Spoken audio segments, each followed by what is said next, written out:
My name is Tommy Grace. I live in a small village in California called Red Hollow. It was once a place full of life, with kids playing in the streets and neighbors always stopping by to say hello. But everything changed one terrible day, and I'll never forget it.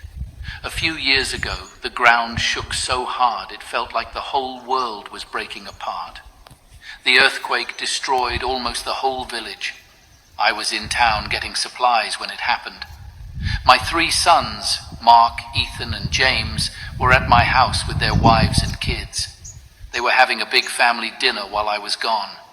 When the shaking stopped, I raced home, praying they were okay. But when I got there, all I saw was rubble. My home was gone, crushed to the ground. I started digging through the wreckage with my bare hands, calling their names. But I only found silence. Then I found them. My sons, their wives, and even my sweet little grandkids, lifeless under the ruins. That day, I lost everything. My family was my whole world, and now they were gone. I didn't know how to keep living. The days after the earthquake felt like a blur. The town was full of people crying, trying to rebuild, but I didn't care about any of it. I didn't want to be here anymore. One morning, I decided I couldn't take the pain any longer. I walked deep into the woods, far away from the village. I didn't want anyone to find me. I planned to end my life there where no one would see.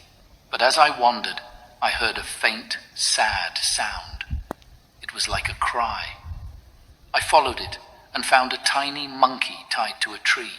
He was skinny, dirty, and shivering with fear. His big brown eyes looked up at me, full of sadness. For a moment, I forgot about my own pain. I couldn't leave him there like that. I untied him and carried him home. At first, the little monkey, who I named Buddy, was too scared to eat or let me come near him. He would hide in the corner and shake whenever I moved.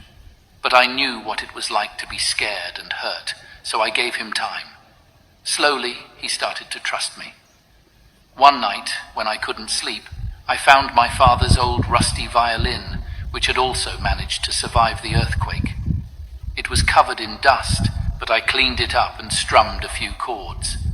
I hadn't played in years, but the sound brought back memories of happier times. Buddy came out of his corner and sat near me, tilting his head as if he was listening. From that night on, I played the violin every evening, and Buddy always sat by my side. One day, as a joke, I gave him the violin, urging him to try his hands on it. He clumsily touched the strings, making silly sounds that made me laugh for the first time in ages. Over time, Buddy started to get better. His tiny hands learned how to pluck the strings, and soon he was playing real music. Now, Buddy and I perform together. We travel to nearby towns, sharing our music with anyone who will listen.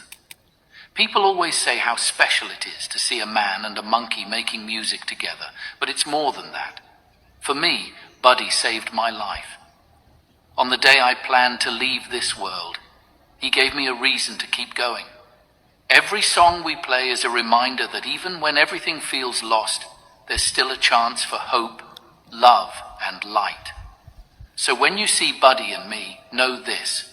We are 2 broken souls who found each other in the darkest of times. And together, we chose to keep living one note at a time. To everyone out there who think they have lost everything, know that God has other better plans for you.